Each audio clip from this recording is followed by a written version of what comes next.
পাবনা জেলার বেড়া উপজেলার হাটুরিয়া নাকালিয়া ইউনিয়নে অবস্থিত ঐতিহাসিক ১৩ জমিদার বাড়ি। ১৩ জমিদারের বাড়ি থাকায় উক্ত গ্রামটি অনেকের কাছে ১৩ জমিদারের গ্রাম হিসেবে পরিচিত। প্রায় ১৯০০ শতকের শুরু থেকে বর্তমান পাবনা জেলার বেড়া উপজেলার হাটুরিয়া নাকালিয়া ইউনিয়নে এবং ফরিদপুরের বাহাদুরপুর গ্রামে মোট ১৩টি জমিদার বংশ এবং জমিদার বাড়ির গোড়াপত্তন হয়। এই ১৩ জন জমিদার মিলেই উক্ত এলাকার জমিদারি ভাগাভাগি করে পরিচালনা করতেন। উক্ত গ্রামটিতে প্রথমে ২-১ জমিদার ছিলেন। পরবর্তীতে ১৮৬৭ সালের পর থেকে জমিদারদের সংখ্যা বাড়তে বাড়তে সবশেষ ১৩ জন জমিদার হিসেবে আত্মপ্রকাশ করেন।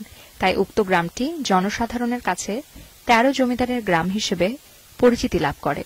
১৩ জমিদার বাড়ির মধ্যে ২-১টি ছাড়া বাকি সবগুলোই প্রায় ধ্বংস হয়ে গেছে।